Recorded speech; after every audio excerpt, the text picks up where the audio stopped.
Përshëndetje të nderuar shikues, mirë se po takohemi sërish. E falenderoj musafiren në studio zonjën Sebahate Hajdini Beqiri, drejtoreshe ekzekutive e shoqatës Down Syndrome Kosova, që sot ka gjetë kohë tjetë për disa minuta me ne në studio. Zonja Sebahate, mirë se vene. Faleminderit për ftesën, është kënaqësi të jem musafire në emisionin e juaj. Faleminderit. E drejtoni që disa vite me radhë shoqatën Down Syndrome Kosova, shoqatë kjo e cila është e para dhe e vetmja që për bazë ka mirëqenjen dhe integrimin e personave me sindrom Down. Çka mund të na thoni për fillet e themelimit të kësaj shoqate? Shoqata Down Syndrome Kosova është themeluar në vitin 2007. Shoqata është themeluar nga ne prindërit të cilët i kemi fëmijët me sindromën Down. Do të gjeni nën e një fëmije me sindromën Down? Unë kam djalje në fëmijën e parë me sindromën Down, Genci, cili tash ka 16 vite. Genci ka linë në 2005, ndërsa shoqatën e kemi themeluar në vitin 2007. Tash 15 vite. Po. Ashtu si që thatë edhe ju, shoqata Down Syndrome Kosova është vetëm një shoqatë në Kosovë, cila është profilizuar vetëm për komunitetin me sindromën Down. Mirë po gjatë punës tonë ditore, duke parë edhe nevojat e personave tjerë me aftësi të kufizuar, ne brenda projekteve tona kemi ofruar shërbime, apo ta them kemi realizuar aktivitete, të cilët kanë përfshirë jo vetëm grupet e personave me sindromën Down, mirë po edhe personat tjerë me aftësi të kufizuar, ndërsa sa i përket të shërbimeve terapeutike mbështetëse, që shoqata ofron brenda 4 qendrave të saj regionale. Ne prioritet i kemi ofrimin e shërbimeve për personat me sindromën Down, sepse kërkesat janë shumë të mëdha dhe me qenë se kemi mandat në realizimin dhe mbrojtjen e të drejtave të personave me sindromën Down, ne prioritet i kemi personat me sindromën Down, po e them edhe një herë, sa i përket shërbimeve terapeutike mbështetëse. Ku saktësisht i keni ato qendra? Ne për momentin kemi qendër në Prishtinë, Prizren, Ferizaj dhe Mitrovic. Të gjitha qendrat funksionojnë në kuadër të umbrellës të shoqatës Down Syndrome Kosova, do të thotë ne nuk i kemi qendra të decentralizuar. Të gjitha qendrat udhëhiqen apo menaxhohen nga qendra kryesore në Prishtinë. Organogrami i qendrave në regione tjera kemi një staf duke filluar nga menaxheri i qendrës, përgjegjësia e shërbimeve terapeutike, si dhe terapist, të cilët ofrojnë shërbime në kuadër të 2 programeve. Shoqata Down Syndrome Kosova numëron rreth 47 persona staf, përfshirë stafin 4 qendra që i kemi. Çka sa i përket personave që janë të punësuar në mënyrë profesionale, çka sa i përket atyre që janë të punësuar në mënyrë vullnetare? Që nga momenti kur ne kemi, ta them, krijuar 2 programet, që kemi programin e intervenimit dhe edukimit të hershëm, ku në kuadër të këtij programi ne përveç që ofrojmë shërbime terapeutike mbështetëse për fëmijët me sindromën Down grup mosha 0-12 vjeç, si dhe kemi programin për autonomi dhe aftësim profesional, ku në kuadër të këtij programi ofrojmë shërbime për personat mbi moshën 12 vjeç e tutje. Në kuadër të programit të intervenimit dhe edukimit të hershëm, përveç shërbimeve direkte që ofrojmë për fëmijë, ky program ka edhe komponenta të tjera, siç janë ofrimi i trajnimeve për edukator, mësimdhënës dhe profesionistë tjerë të fushës, si dhe në kuadër të këtij programi ofron edhe sesione informuese, trajnime të temave të ndryshme për prind. Sa i përket stafit profesional, në vazhdën e nevojave për plotësimin e stafit apo për hapjen e vendeve të reja të punës, shoqata Down Syndrome Kosova në bazë të profilit që i duhen, stafi profesional janë staf të profileve të shkencave sociale, siç kemi psikolog, ergoterapeut, logoped dhe fizioterapeut, ku këta të fundit janë edhe nga shkencat mjekësore. Në rastin e hapjes së vendeve të lira, do të thotë vlerësohen ata kandidat të cilët plotësojnë kriteret që janë standarde brenda programit të intervenimit dhe edukimit të hershëm. Dhe në momentin kur plotësohen këto kritere, atëherë shoqata Down Syndrome Kosova pranon staf të ri. Mirë po, që nga themelimi kemi qenë shumë të hapur edhe për vullnetar, për praktikant. Me të vërtet, vullnetarët kanë luajtur një rol shumë të rëndësishëm në sukseset e shoqatës, sepse na kanë ndihmuar shumë në aktivitetet qoftë brenda qendrës, qoftë jashtë qendrës, sepse si shoqat jemi të identifikuar si një nga shoqatat të cilat në të vërtetë organizojmë shumë aktivitete jashtë qendrave, mirë po këto 2 vitet e fundit për shkak të rrethonave tashmë të njohura për shkak të pandemisë jemi detyruar që aktivitetet jashtë qendrës ti kufizojmë. Ne gjithmonë e thash kemi qenë të hapur dhe vazhdojmë të jemi të hapur për vullnetarë dhe për praktikant, sepse ky bashkëpunim mes shoqatës Down Syndrome Kosova dhe vullnetarëve apo praktikantëve ka kontribu shumë edhe në ngritjen e aftësive profesionale të vullnetarëve dhe të praktikantëve. Tashmë veç kemi hapur një thirrje për praktikant, për studentë të fushave sociale, të cilët janë të interesuar të ndjekin një praktik brenda DSK-s, ku të gjitha ata studentë të cilët do të përgjigjen për me qenë pjesë e praktikës, është një praktik 2 mujore në kuadër të projektit që mbështetet nga Ministria e Kulturës,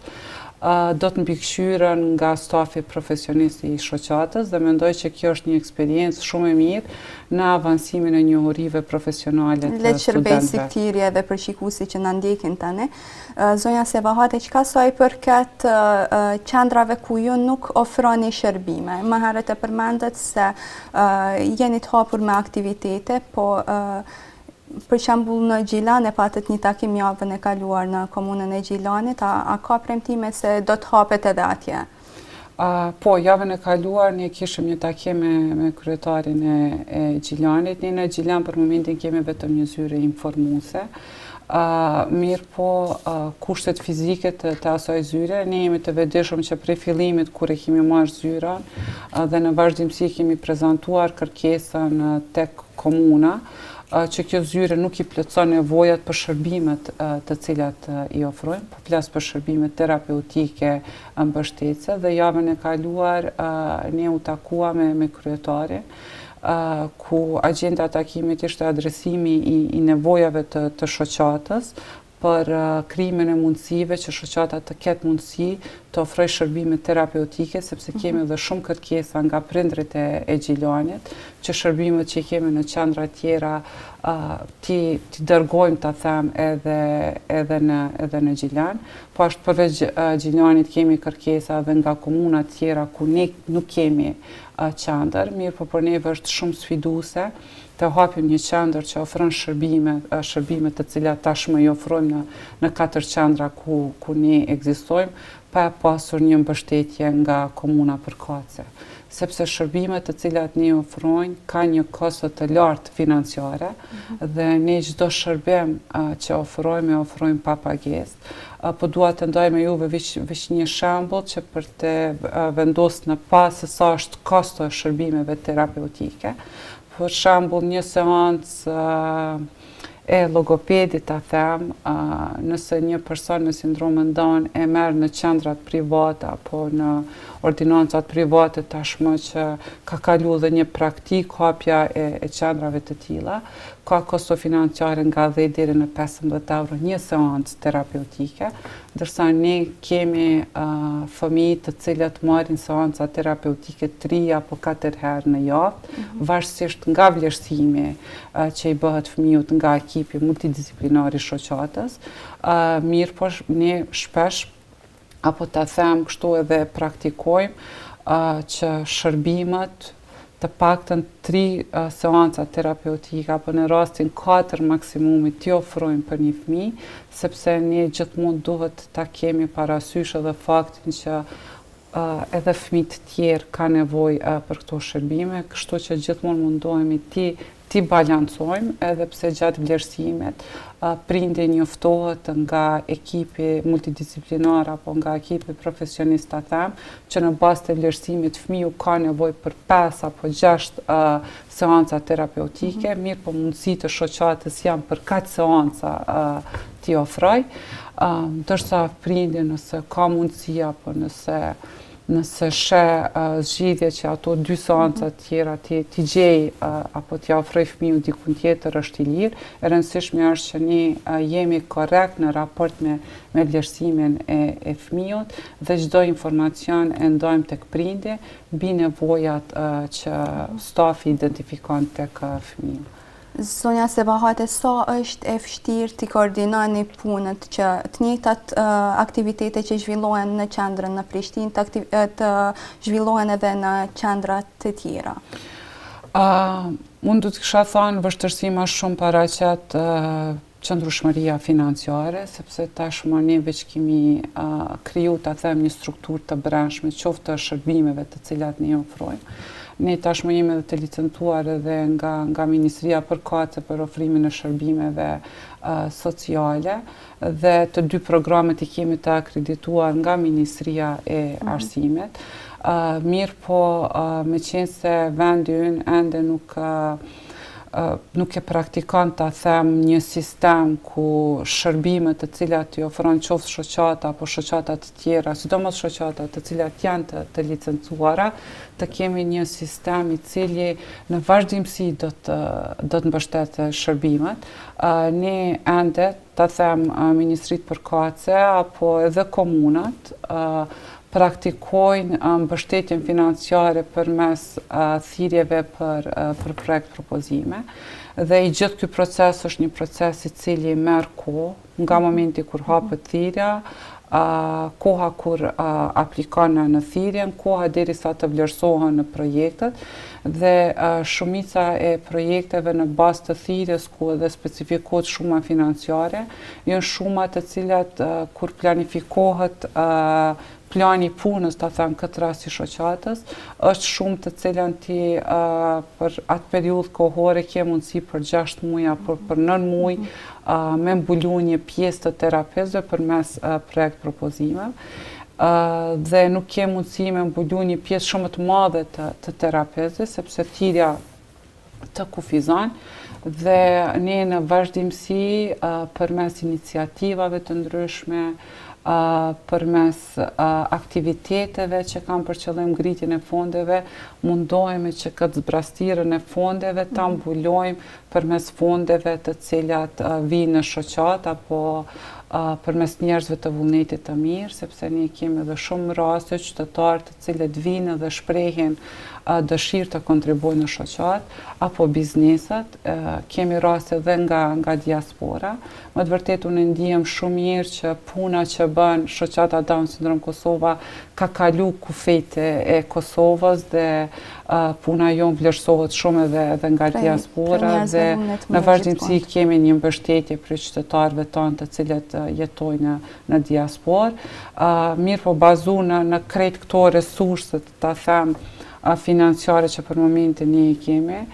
prap nuk kemi qëndrueshmëri, sepse nevojat e komunitetit janë të mëdha. Nuk ka mekanizëm që i përcjell lindjet edhe planifikon që gjatë vitit kemi ofru shërbime ta them për 20 persona të ri, sepse në vazhdimsi kemi raste të lindjeve të reja, ndërsa në ato qendrat ku ta them në regionet ku ne nuk kemi qendra, mundohemi përmes aktiviteteve të ndryshme të mbështesim fëmijët dhe të rriturit me sindromën Down, qoftë duke organizuar trajnime për edukatorë dhe mësimdhënës, kështu duke kontribuar në ngritjen e cilësisë të shërbimeve në kopshte, në qerdhe apo në shkolla ku ne i kemi fëmijët. Gjatë vitit 2019 ne kemi bashkëpunuar përveç ta them kësaj pjesës të edukimit dhe arsimimit, për fëmijët ne kemi bashkëpunuar edhe me qendrat e aftësimit profesional në ato regione ku ne nuk kemi qendra, ku kemi kriju mundësi të trajnimit për aftësim profesional për personat me sindromin Down. Këto janë disa nga aktivitetet që ne në vazhdimsi i realizojmë në ato regione ku ne nuk kemi qendra. Mirë po çdo kërkesë që adresohet qoftë nga familja, për rast që një personi me sindromin Down nuk është realizuar një e drejtë, Shoqata Down Syndrom Kosova ka mandat që në nivel vendi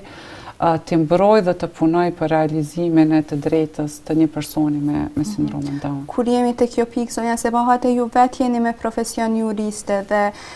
e shihni nga afër hendekun që krijohet mes ligjit në fuqi dhe zbatimit tim praktik. A ndërmerrni ndonjë mas lidhur me këtë çështje? Përveç programeve që i kemi brenda shoqatës, ne si shoqat që nga themelimi kemi qenë një faktor kyç ta them edhe në pjesën e avokimit. Kemi dhënë kontribut shumë në draftimin e shumë dokumenteve ta them ligjore. Në vitin 2016, në bashkëpunim me Ministrinë e Punës, Mirëqenies Sociale dhe me organizatat të tjera të fushës, kemi inicu hartimin e një projekt ligje. Kemi fillu nga fillimi, të thotë prej vitit 2016 jemi marrë me hartimin e koncept dokumentit, sepse legjislacioni që është në fuqi nuk i përmbush nevojat jo vetëm të komunitetit me sindromin Down, mirë po të disa grupeve të personave me aftësi të kufizuar, në përjashtim të personave paraplegjik dhe tetraplegjik si dhe personave të verbërt, sepse këto dy komunitete kanë ligje të veçanta dhe grupe tjera të personave me aftësi të kufizuar nuk e kanë mbështetje në bazë të ligjeve që janë në fuqi, ashtu si kanë këto dy grupe. Ne jemi të vetëdijshëm për specifikat e aftësisë së kufizuar, mirë po synojmë që tashmë me projekt ligjin i cili tashmë veç është në agjendën legjislative të qeverisë, të vlerësohet secili person me aftësi të kufizuar dhe në bazë të nevojave që ka si person me aftësi të kufizuar të ketë edhe mbështetjen nga shteti. Për momentin, personat me aftësi të kufizuar kanë mbështetje në kuadër të dy ligjeve. E kemi ligjin që mbështet familjet e fëmijëve me aftësi të kufizuar, ku aty çdo fëmijë prej moshës 1 vjeçare deri në moshën 18 vjeçare në kuadër të ligjit ka një mbështetje 100 euro në muaj, që është mbështetje jashtëzakonisht shumë e vogël, bazuar në nevojat që ka një fëmijë me sindromin Down edhe ta them edhe në vështirësitë që mundën të paraqiten në aspektin shëndetësor, sepse çdo i dytë apo i treti fëmijë që ka sindromin Down mund të përcillet edhe me probleme tjera shëndetësore, ndërsa mbi moshën 18 vjeçare përfitojnë në kuadër të skemës pensionale të financuar nga shteti, ku vlera ka qenë 75 euro, mirë po tashmë një vendim të qeverisë, do thotë që muar vendim që asnjë pension mos të jetë më i vogël se 100 euro, mirë po prap këto vlera nuk janë të mjaftueshme, bazu që nuk ka asnjë shërbim tjetër që një person me sindromin Down mund ta merr nga institucionet publike. Unë më herët u mundova të shpjegoj shumë edhe procesin e shërbimeve terapeutike mbështetëse dhe me të vërtetë këto shërbime janë të rëndësishme për zhvillimin e potencialit një fëmijët me sindromin Down. Dhe përderisa këto shërbime nuk ofrohen nga institucionet publike, vlera 100 euro që mbështetet familja që ka fëmijë me sindromin Down është një vlerë jashtëzakonisht e vogël dhe nuk përmbush ta them as 30% të nevojave financiare që ka familja. Është fat për ato familje dhe ata fëmijë që janë afër qendrave të shoqatës Down Syndrom Kosova dhe shërbimet për të cilat ka nevojë i marrin brenda qendrave, mirë po përsëris edhe një herë, shpesh kemi raste që edhe në bazë të vlerësimit edhe ne si shoqat nuk kemi as kapacitete fizike ta them, për shembull në qendrën e Prishtinë, stafi terapeutik punon me 2 ndërime, për shkak që dhomat të shfrytëzohen më shumë, sepse kemi një numër shumë të madh të fëmijëve në qendrën e Prishtinë krahasim me qendra tjera. Në qendrën e Prishtinë, përveç fëmijëve të regionit të Prishtinës, kemi fëmijë që vjen nga Peja për me marrë shërbime në Prishtinë, dhe kjo është shumë sfiduese për familja, po dhe për fëmijën, sepse ne e dim sa është distanca mes Pejës dhe Prishtinës, dhe të udhëtosh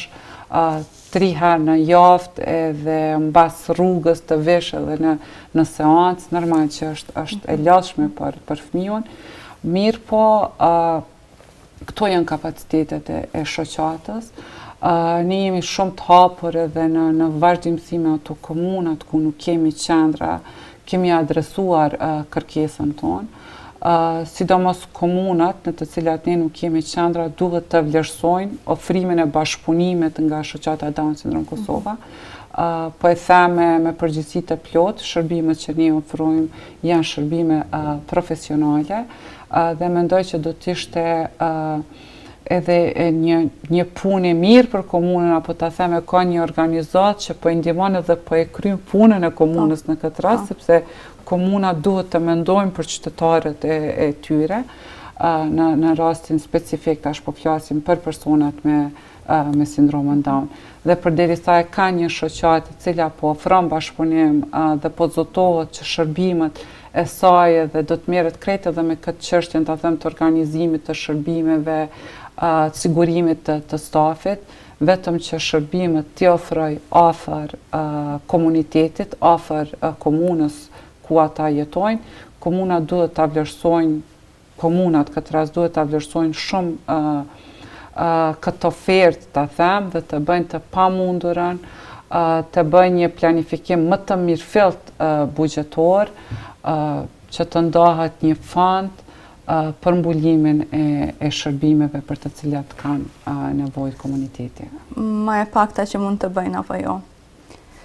Zonja Sebahate, për ta bërë sa më të kapshme për dëgjuesit tonë në këto momente, a mund të na tregoni aktivitetet më të rëndësishme që ju i keni bërë vitin e kaluar, apo që vazhdoni të bëni edhe më tutje, në mënyrë që tjetë, si që thash, më e kapshme për dëgjuesit tonë, dhe kush ju mbështet, kush ju financon në këto raste? Shoqata Down Syndrome Kosova çdo vit harton planin e punës një vjeçar, edhe i cili hartohet në kuadër të strategjisë të organizatës. Edhe të gjitha aktivitetet që ne i listojmë në kuadër të planit tonë vjeçar mundohemi t'i realizojmë përmes projekteve. Që nga viti 2017 kemi bashkëpunuar dhe kemi pasur mbështetje nga organizata Save the Children përmes 2 fondeve, njëri fond ka qenë i SIDA-s dhe tjetri është i Bashkimit Evropian, ku ende jemi duke implementuar projektin përmes Save-it, që është fondi i BE-s, ku përmes këtij fondi ne po mbështesim shërbimet terapeutike, vetëm shërbimin e logopedisë brenda 4 qendrave tona, si dhe kemi disa aktivitete në kuadër të projektit që janë më shumë aktivitete avokuese, dhe po dua të ndaj me juve në kuadër të këtij projekti ne shumë shpejt do ta përfundojmë edhe platformën, është një platformë e cila komplet dokumentacionin sa i përket shërbimeve, fillu nga formulari i regjistrimit të një antari me sindromën Down dhe vazhdu me dokumentacionin tjetër, do t'jetë në platformën elektronike. Gjithashtu kemi menduar që në disa fusha, ta themi, do t'i japim qasje në këtë platforme dhe qendrave për punë sociale, veç kemi filluar në shkrimin e marrëveshjeve me qendrat për punë sociale. Si sukses, për gjatë vitit të 2021, po dua ta ndaj me juve dhe organizimin e trajnimit me ekspert të Bashkimit Evropian. Organizata Down Syndrome Kosova është antare në organizatën evropiane për shërbime për personat me aftësi të kufizuar dhe në kuadër të anëtarësisë që jemi në këtë organizat, ne kemi pas mundësi të organizojmë trajnimin për mësimdhënës në nivel vendi, ku pjesëmarrës në këtë trajnim kanë qenë 25 mësimdhënës nga regionet e Republikës së Kosovës, do të tira ka qenë e hapur, mësimdhënësit kanë pasur mundësi të aplikojnë dhe në bazë të disa kritereve janë përzgjedhur mësimdhënësit të cilët kanë qenë pjesë e trajnimit. Trajnimi është mbështetur nga Banka për Biznes. Tashmë kemi lansuar edhe Abetaren, që është një projekt i përbashkët me Down Syndrome Albania, ku ne dy organizatat kemi hartu një abetare e cila është e përshtatshme për fëmijët me aftësi të kufizuar intelektuale. Pjesa shërbimeve mbetet, po mendoj, është shtylla kryesore që ne kemi si shoqat dhe fokusi jonë ta them më i madh është në qëndrueshmërinë e shërbimeve për fëmijët dhe për të rriturit me sindromën Down, pa lënë anash këtë pjesën e avokimit. Gjatë vitit 2021 kemi punuar dhe kemi arritur, do të thotë, që të finalizojmë projekt ligjen. Ende ka mbetur edhe disa punë, meqense ne vlerësojmë që ky proces është një proces shumë i ndihshëm dhe duhet të jemi shumë të kujdesshëm në çdo fjalë, ta them që është e vendosur brenda këtij projekt ligji, sepse është një projekt ligj që nuk do të mbështes vetëm një grup të personave me aftësi të kufizuar, në vazhdimsi e kam thënë, sikur të ishte një projekt ligj që do të trajtonte vetëm komunitetin me sindromën Down, ne do të ndiheshim shumë më të sigurt, mirë po është një projekt ligj i cili do ta trajtojë çdo person me aftësi të kufizuar në Republikën e Kosovës dhe ky proces duhet të shikohet, ta them, me lup, sepse ne jemi dëshmitar të asaj që shpesh aprovohen ligje dhe në momentin kur fillojnë së zbatuari, shihet se sa ka mangësi apo lind nevoja për rishikim apo për plotësim të ligjet. E kështu që më mirë është mos të ngutim, edhe pse si proces ka zgjat, më shumë se sa që është dashur të zgjat. Pse ka zgjat ka qenë edhe një ndër faktorë që ka ndikuar në zgjatjen e këtij procesi dhe ndrimi shpesht i qeverive. Ne e dim sa herë kemi pasur zgjedhje të nivelit nacional që nga viti 2016. Përveç shërbimeve, sepse gjatë bisedës po më duket që më shumë fokusova tek fëmijët.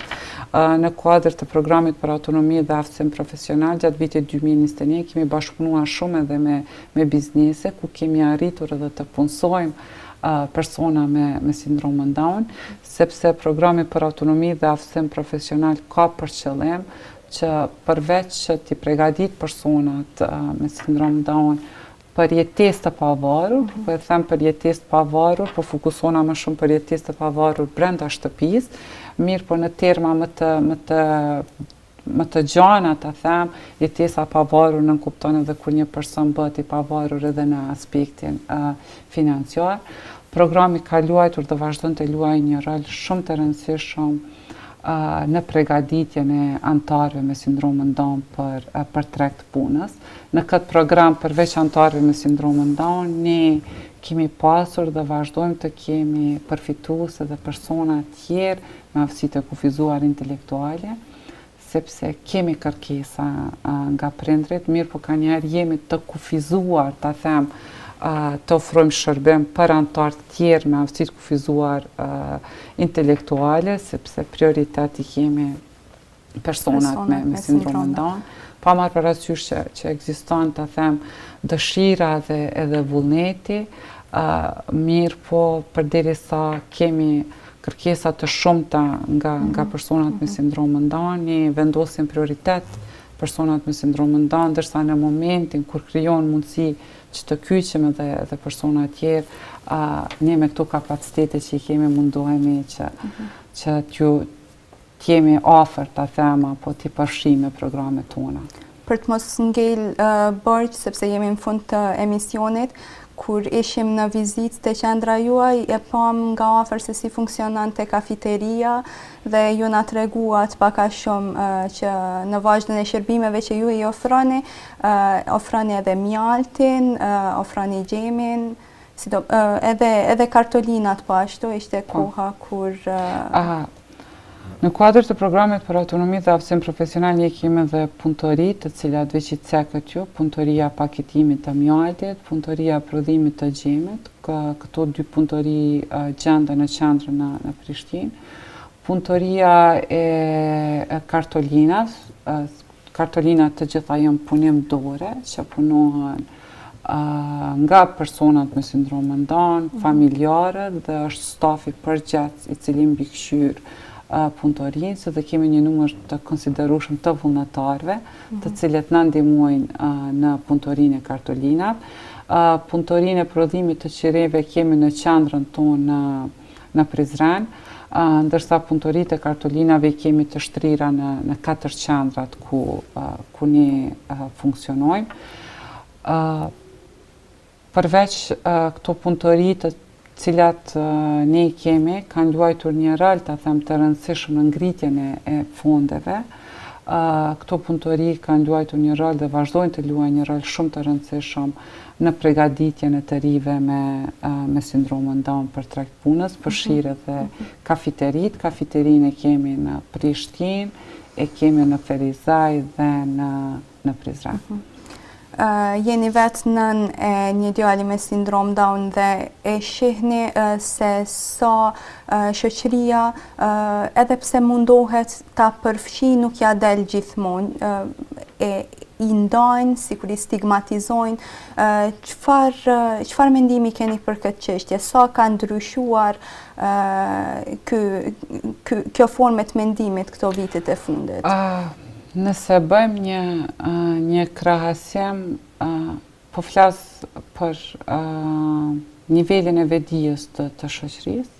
pa përfshirë këtë pjesën e mbështetjes për cilat ka nevojë personat me sindromin Down. Nëse e analizojmë situatën, ta them para vitit 2007 dhe tash, vret dukshëm që niveli i vetdijes është i ngritur, sidomos në komunën në regionin e Prishtinës, mirë po edhe në këto regionet, ta them, Prizrenin, Mitrovicën, Ferizajën, mirë po në vazhdimsi e them, nuk është e mjaftueshme vetëm në këtë rast qytetarët apo institucionet përgjithëse ta kenë informacionin dhe ta dinë çka është sindroma.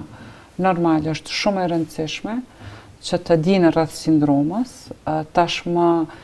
përmes aktiviteteve tona ne në vazhdimsi dhe vazhdojmë të kemi aktivitete të cilat thëjnë paragjykimet dhe stigmën rreth sindromës Down, sepse sa mendon që niveli i shoqërisë është ngrit, ta them, mjaftueshëm, nuk ka dhe instrumente të cilën të mundesh me marrë këtë ngritjen e vetdijes, vijnë disa raste që është që prap duhesh të fokusohesh me aktivitete të cilat ndikojnë në ngritjen e nivelit të shoqërisë. Po flas tash nga aspekti edhe i një nëne, nuk është as pak e lehtë, sidomos në Kosovë, ta rrisësh një fëmijë me sindromin Down, bazu në nevojat që ka sindroma për mbështetje më të mëdha. Shtoja kësaj edhe paragjykimet që bëhen. Edhe paragjykimet, po, ne kemi edhe shumë raste, sidomos më herët, sepse tashmë po e them, niveli vetdijes ka ndryshu, mirë po sidomos kemi pasur më herët raste kur është dashur shumë të punohet edhe me prind, të punohet edhe me familja, sepse prind mas pari kanë pas paragjykime nga rrethi ngushtë i familjes, edhe normal që kjo situatë nuk ka pas ndikim, ta them, shumë negativ, apo ka thyer prindrit emocionalisht pse ka një fëmijë me sindromin Down. duhet pasur shumë kujdes, sidomos profesionistë e fushës, po flas nga aspekti personal, në për ato që ka kom kalu ndër vite, se si komunikohet lajmet tek prindërit që fëmiu ka sindromën Down. Tashmë shkenca ka avancu, një ma heret ku kemi pasur në librat e biologjisë, ku edhe kemi ngrit shqetësimin tonë dhe kemi kërkuar që të ndrohen tekstet shkollore, flitet edhe për jetën e shkurtër të personave me sindromën Down. Tash jemi të thotë në rrethana krejt tjera, askush nuk mund të flet për jetëgjatësinë e një personi me sindromën Down, sikur nuk mund të flasim për jetëgjatësinë e personave të tjerë tipik. Mirë po, si shoqëni ka disa momente ku e shoh që me të vërtetë jemi shoqëri e hapur, mirë po në disa momente i ndin ato paragjykimet, ta them,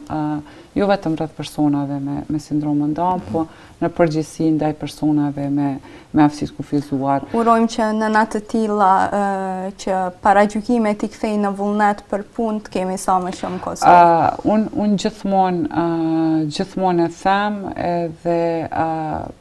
gjatë bisedës kur ka me nanat e reja, plotësisht i kuptoj në cilat faza kalojnë, sepse është një fazë që të duhet të themi me mbledh forcat edhe të pajtohesh me realitetin. Ne të gjithë duhet pajtuar që, po mendojmë që duhet pajtuar me vendimet apo me gjana që nuk mbaren nga ne. Unë personalisht asnjëherë nuk jam di e dëshpëruar të them pse kam fëmijën me sindromën Down. Unë e kam pranuar si një dhuratë nga Zoti, edhe ashtu vazhdoj me trajtu. Unë gjithmonë e them që Genci më ka ndryshu në aspektin pozitiv, më ka pa edhe që ta shoh jetën më ndryshe, sepse ka në disa momente që e shohim jetën vetëm bardhë edhe jeta ka plot sfida. Mirë po secili prej neve duhet të jetë i gatshëm se si ti menaxhoj ato sfida edhe të përgatis veten se si do t'i trajtoj, sepse edhe shpesh nëse një ditë në mëngjes zgjohemi pa disponim, e shohim që gjithë dita ka më na shku pa disponim. Mirë po nëse një ditë në mëngjes zgjohemi me disponimin edhe që kemi me bo punë të mira edhe mi falenderu Zotit që po e shijon edhe një ditë, e sheh që me të vërtet kemi përmbyll një ditë të suksesshme. Kështu që edhe secili prind duhet t'i shoh gjanat apo të pasurit një fëmijë me aftësi të kufizuar prej këtij këndje. Çdo gjë në këtë botë ndodh me një arsye, dhe ne duhet të pajtohemi me ato gjanat të cilat në ndodhin. Po e përsëris edhe një herë, jeta shpesh na servon gjanat për të cilat neve na duken shumë të bukura, mirë po shpesh na servon gjanat që janë sfiduese, por ne duhet të dimë se si ti përballojmë apo si ti menaxhojmë këto gjëra të cilat na ndodhin në jetë. Zonja Sebate, faleminderit shumë që gjetët kohën dhe hapësirën që t'jeni me ne në studio. Ju urojmë shumë suksese edhe juve, edhe djalit tuaj Gencit. Faleminderit juve, ishte kënaqësi. Shikues të nderuar, kaq kishim përgatitur për sot. Deri në takimin e radhës, mirëmbëjtje.